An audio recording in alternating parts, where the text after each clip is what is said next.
Hi everyone, इस channel पे आप सभी का स्वागत है। मैं पार्थिवी ठाकुर हूँ एंड ये हमारी प्लेलिस्ट चल रही है बैंकिंग एंड फाइनेंशियल अवेयरनेस की। इसका ये लेक्चर नंबर आई गेस, हाँ, इसका लेक्चर नंबर 13 है ये। एंड इसमें हम देखने वाले हैं नाबार्ड के बारे में। ठीक है, तो स्ट्रक्चर ऑफ बैंक्स हमने एक लेक्चर में डिस्कस किया था पहले, जो रिकॉर्ड हो चुका है वो आप प्लीज देख लीजिएगा। उसके बाद हमने ये सारे के सारे टाइप्स हमने डिस्कस करे हैं। ठीक है, public sector bank, private bank, foreign bank, regional rural bank, local area banks, cooperative cooperative and local area हमारा बच रहा है, ये वाला मैं दूसरे लेक्चर्स में कवर करवा दूंगी। Small finance bank and payment bank अपना हो चुका है। ठीक है, तो payment bank, small finance bank, regional rural, foreign bank, private bank, public bank, ये हो चुके हैं। ये दोनों बचे हैं, ये हम दूसरे लेक्चर में कवर कर लेंगे। उसके अलावा ये हम आज के लेक्चर में नाबार्ड देखने वाले हैं ढंग से। ठीक है, in detail.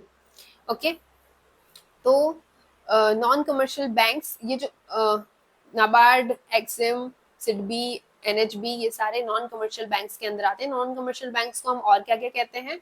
All India financial institution कह सकते हैं, डेवलपमेंट फाइनेंशियल इंस्टीट्यूशन कह सकते हैं। ठीक है, डीएफआई कह सकते हैं, एआईएफआई कह सकते हैं, या फिर अपना एनसीबी कह सकते हैं। ठीक है, अब इसके अंदर कौन कौन आता है?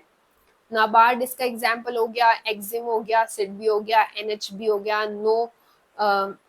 NOBFID हो गया। ठीक है, नाबार्ड की फुल फॉर्म क्या होती है? National bank for agriculture and Rural development. इसका जो स्थापना थी 1982 की है। ठीक है, तो अब अपन देखते हैं ये जो होता है, मतलब जैसे आरबीआई जो है उसको अपन एपेक्स बैंक कहते हैं। ठीक है, but when it comes to rural area का एपेक्स बैंक कौन है? नाबार्ड है। ठीक है, तो यहीं पे मैंने ये लिख रखा है कि एपेक्स बैंक नॉर्मली अपन आरबीआई को कहते हैं, बट रूरल एरिया का जो एपेक्स बैंक है उसको वो नाबार्ड को बताया गया है। 70% रूरल पॉपुलेशन है अपने यहाँ पर, तो उसके डेवलपमेंट के लिए अलग से अपने को चाहिए, राइट? तो उसको नाबार्ड को ये जिम्मेदारी दी गई है कि आप रूरल एरिया के डेवलपमेंट के लिए इसको बनाया गया। ठीक है, डेफिनेशन एक बार देख लेते हैं हम।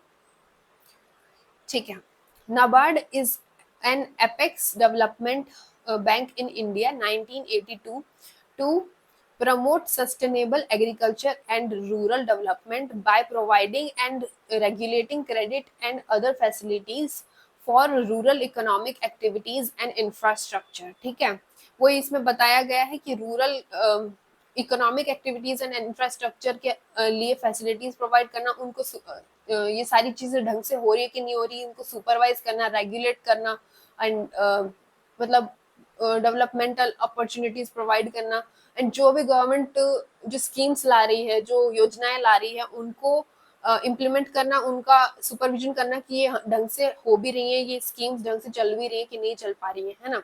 ये सारे काम जो होते हैं नाबार्ड के होते हैं। नाबार्ड का एक्ट जो है वो 1981 में लाया गया था, 1982 में इसकी स्थापना हुई। ठीक है, तो एस्टेब्लिशमेंट जो है वो इसका 12 जुलाई 1982 का एस्टेब्लिशमेंट है। ठीक है, कमिटी जिसने रिकमेंडेशन दिया था वो है बी शिवरमन कमिटी और क्राफी कार्ड कमिटी। ठीक है, ये कैपिटल में लिखते हैं लोग, क्राफी कार्ड कमेटी। ठीक है, उसके बाद इनिशियल कैपिटल क्या था इसका? 100 करोड़ का इनिशियल कैपिटल था। प्रेजेंट कैपिटल है इसका 30,000 करोड़। ठीक है, काफी ज्यादा है। हेडक्वार्टर जो है वो इसका मुंबई में है। NABARD works under government of India, government of India के अंडर ये वर्क करता है डायरेक्टली, है ना। That means ministry of finance, मतलब गवर्नमेंट ऑफ इंडिया में भी ऐसे जब भी अपन जीओआई को मेंशन करते हैं, इसका मतलब होता है कि जो डिपार्टमेंट है इस चीज के लिए, मिनिस्ट्री ऑफ फाइनेंस जो है वो इसके लिए रेस्पॉन्सिबल होता है। उसको इसके नाबार्ड जो है वो इसके अंडर वर्क करता है। ठीक है, इन 1982 नाबार्ड वाज अंडर आरबीआई, पहले ही आरबीआई के अंडर ही था, बट देन 2017 में नाबार्ड एक्ट निकाला गया 1981 के अंदर, जिसमें अमेंडमेंट बिल जो था वो, जिसने डीलिंग कर दिया था नाबार्ड को from RBI bye purchasing all the shares. ठीक है, तो गवर्नमेंट ऑफ इंडिया ने सारे शेयर्स खरीद लिए आरबीआई से एंड डीलिंग कर दिया आरबीआई को नाबार्ड से। ठीक है, तो नाबार्ड जो हो गया वो पूरा ही गवर्नमेंट ऑफ इंडिया के अंडर आ चुका, आ गया था 2017 के अंदर। चेयरमैन जो है इसके श्री शाजी केवी हैं।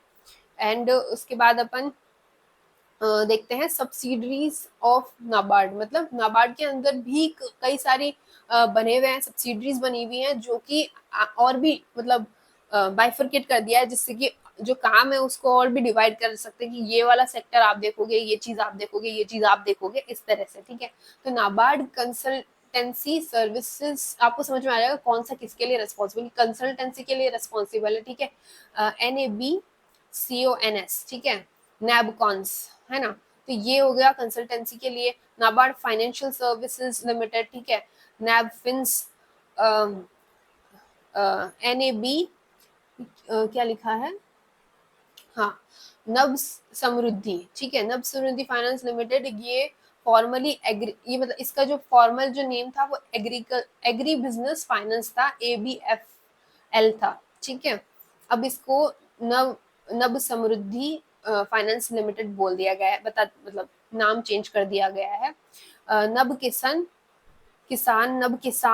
नब वेंचर, नब सबके नाबार्ड के चक्कर में इसके इन सबके आगे नब है क्योंकि यहाँ मतलब ये इनिशियल्स सबके लिए रखे हैं, बट बाकी यहाँ से है, जैसे ये समृद्धि हो गया, किसान हो गया, वेंचर हो गया, फाउंडेशन हो गया, नब संरक्षण हो गया। ठीक है, तो ये सारे नाबार्ड के सब्सिडरीज हैं। ओके, उसके अलावा नाबार्ड का एक इंस्टीट्यूट भी है जो bankers institute of rural development नाम है इसका, बर्ड नाम है। ठीक है, तो ये जो है बर्ड का अपन एक बार देख लेते हैं। BIRD is a learning institution promoted by National Bank of Agriculture and Rural Development NABARD to cater to the training requirements of the stakeholders of agriculture and rural banking, मतलब नाबार्ड के ही जो लोग होते हैं जिन मतलब जैसे न्यू रिक्रूटमेंट्स जो हैं जिनको ट्रेनिंग की रिक्वायरमेंट है, वो बर्ड के अंदर ही उनका ट्रेनिंग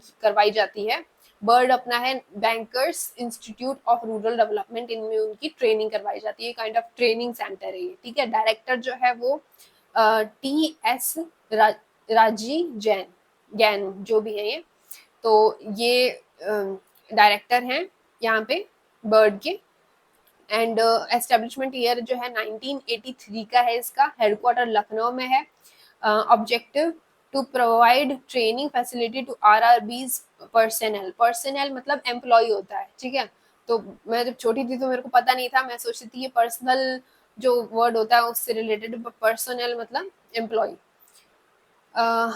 एम्प्लॉय से रिलेटेड मीनिंग होता है इसका। ठीक है, अब ये स्टार पॉइंट अपना क्या आ गया, RRB rural cooperative banks etcetera are supervised by NABARD, मतलब एंड रेगुलेटेड बाय RBI, मतलब ऐसा नहीं कि RBI का बिल्कुल ही कट ऑफ है RBI से, ऐसा नहीं है, RBI भी इन्वॉल्व रहता है, बट RBI रेगुलेट करता है एंड नाबार्ड सुपरवाइज करता है कि सारी चीजें सही से हो रही है कि नहीं हो रही है। ठीक है, जो जैसे ये नाबार्ड है, इसको ये पावर कैसे मिलती है कि ये सुपरवाइज कर सके, section 35(6) of the banking regulation act 1949 से इसको ये पावर मिलती है।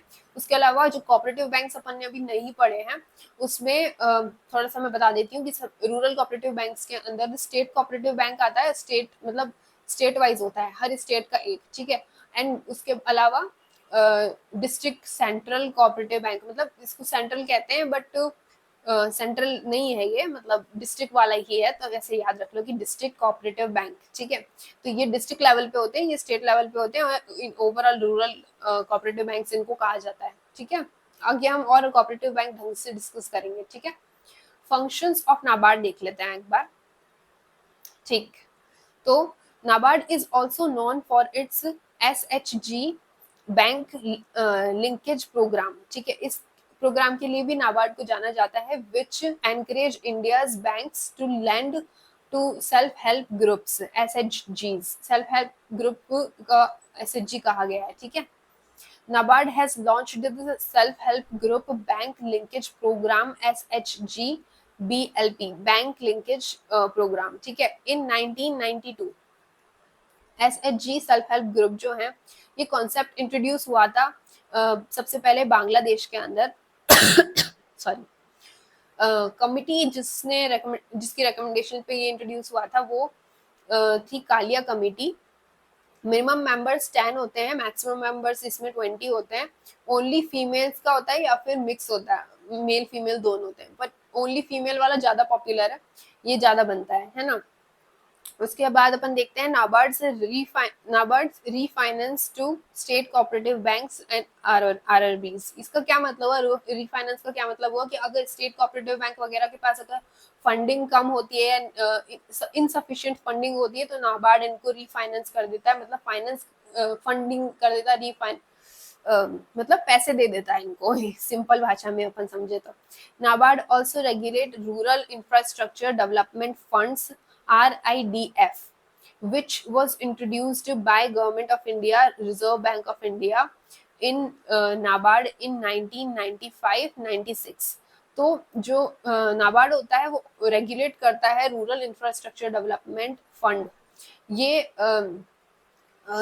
मतलब रूरल एरिया का जो इंफ्रास्ट्रक्चर का डेवलपमेंट है उसके लिए जो फंडिंग वगैरह होती है उसको भी रेगुलेट करता है, मैनेज करता है नाबार्ड।